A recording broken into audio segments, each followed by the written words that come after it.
In the 1950s, millions of Americans wanted to reach the ultimate fame of being a Major League Baseball player. Baseball was the most popular sport in America, with players like Mickey Mantle, Yogi Berra, and Ted Williams representing the best. The players were phenomenal on the field. Their home runs and stolen bases were cheered in every park and newspaper. However, discrimination was still a very harsh and acceptable practice, especially against Latinos. After Jackie Robinson broke the color barrier in baseball in 1947, Roberto Clemente, a Puerto Rican, stepped up to bat. He not only broke through racial barriers, but he rose even higher and showed the rest of the world what it is like to contribute yourself to the people that are less fortunate. From the mid-1950s to the early 1970s, Clemente broke through racial barriers as a Hispanic and defied the stereotypical view of professional athletes by carrying out humanitarian efforts for the people in the Latin American countries and becoming a role model for rising young athletes. Almost every person living in Puerto Rico was impoverished due to the high unemployment during the mid-1900s. The income of an average United States citizen was 5 times higher than that of a Puerto Rican. Roberto Clemente's father earned 45 cents a day, cutting sugarcane.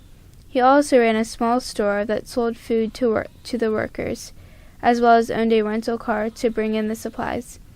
When Clemente wanted a bike, he got a job paying 3 cents a day, working for his neighbor to get milk. Clemente grew up in a disciplined but loving and caring home, with his father always reminding him to be proud of what you are, work hard, pay your own way.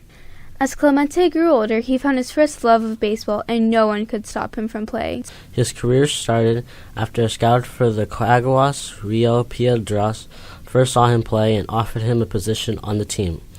Clemente rose to the top. Finishing the season with a .396 batting average, he led the Puerto Rican League in batting with an 18-game hitting streak. When the team would celebrate with beer, Clemente would drink milk because he was underage. 4 major league teams were so impressed with his work, they all recruited him to be on their team. After committing to the Brooklyn Dodgers, the Milwaukee Braves offered him a higher bonus, but he didn't lose his loyalty to the Dodgers. The Dodgers tried to hide Clemente when scouts came to their games, but the Pittsburgh Pirates knew about Clemente and didn't fall for their trap. They eventually signed him in 1954, where he made a new home for the rest of his life. Living in Puerto Rico and living in Pittsburgh were drastically different. In Puerto Rico, there was no separation between blacks and whites. He was not used to segregation and was upset by the fact there was any at all. For example, Roberto and Vera Clemente went to buy furniture for their new house, but the salesman, seeing that the Clementes were Puerto Ricans, tried to cheat them from their good quality furniture because he thought it was too expensive.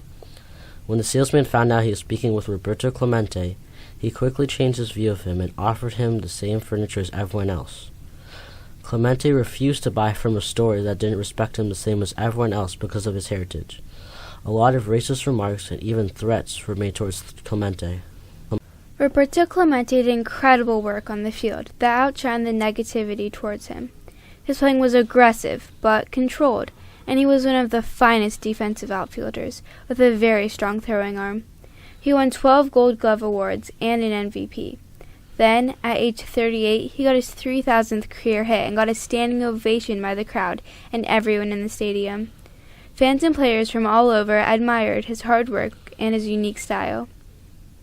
Clemente's efforts on the field were equaled by those off the field. He loved to help out everyone whenever he could, especially those from his hometown. One of his 3 goals in life was to build a recreation center in San Juan, because he never had one when he was a kid. He was a hero in Puerto Rico for giving back to the barrio.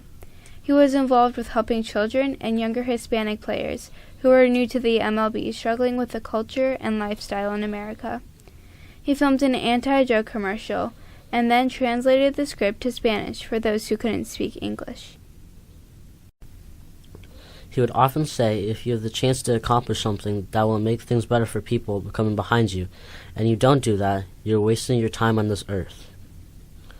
Roberto Clemente was always proud of his Puerto Rican heritage, but writers and reporters held it against him. Reporters would call him a Puerto Rican hot dog and make his English sound worse and improper on paper than it really was. They were blocked from seeing the truth about him and seeing his true colors, and the reporters tried everything they could to get to him by using terms like chocolate-covered islander and dusky flyer. Clemente became the first Puerto Rican to win the National League MVP award and 2 World Series MVP awards. He was proud he could prove this, yet while being a Puerto Rican. After the Pirates won in the 1971 World Series, Clemente slipped out into the depths of Pittsburgh. After a few hours of celebrating with his fans, he finally felt accepted and free from prejudice. He didn't believe in the colors of one's skin, but the character of a person. He believed that if everyone worked hand in hand, there would be heaven on earth. Then to have to learn the language and communicate with your teammates, most of who spoke English, that just created a barrier that he had to overcome. And I don't know if a lot of people couldn't have done that. It would have affected their ball playing and their motivation and all kinds of factors that come into being the person he was. And he never lost track of who he was or where he came from. That love for the game, as I do. And I can't think of a better role model. Managua, Nicaragua was hit with a devastating earthquake that tore the land to shreds in December of 1972. More than 20,000 people were killed and thousands were injured. Clemente had fallen in love with the community in Managua not long before the earthquake hit, and he was one of the first to help. He called for fellow Puerto Ricans to help by donating supplies and money. Clemente led the supply effort for Nicaragua. He worked around the clock to gather the food, medicine, and other supplies. He soon found out that the supplies were being taken away from the people by the Nicaraguan government and put on the black market. He decided to go himself to ensure the delivery. On the day he boarded the plane, Vera was unsure of the safety of the plane and asked Clemente not to leave. He was sure the plane was safe, but after the plane wasn't able to take off, he told her, "If there is one more delay, we'll leave this for tomorrow." There were no more delays. Then, on New Year's Eve at 9:23 a.m., Clemente's plane crashed into the ocean, only a mile and a half away from shore. There were no survivors. The month before leaving, Clemente had a dream about his death, and throughout his life he said he would die in water. Claro que después de lo que él hizo, para nosotros era un héroe. After what he did or planned to do, to us he was a hero.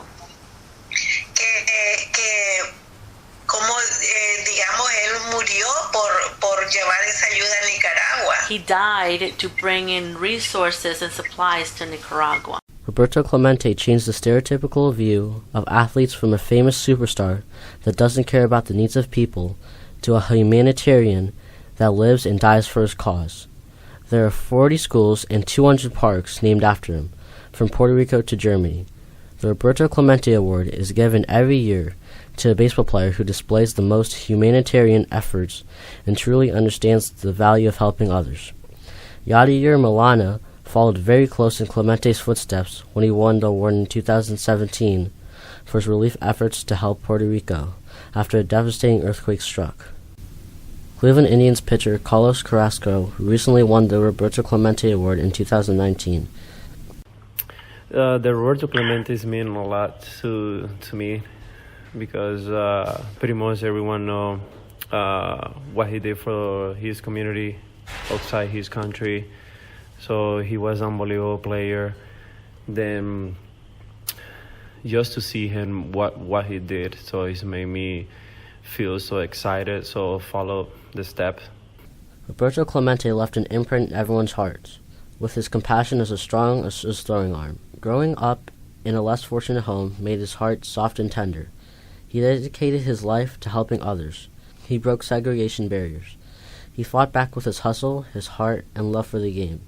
He changed the stereotype of the self-absorbed athlete to a humanitarian. His body will probably not be recovered from the ocean, but his example soars high above the crowd like a home run ball.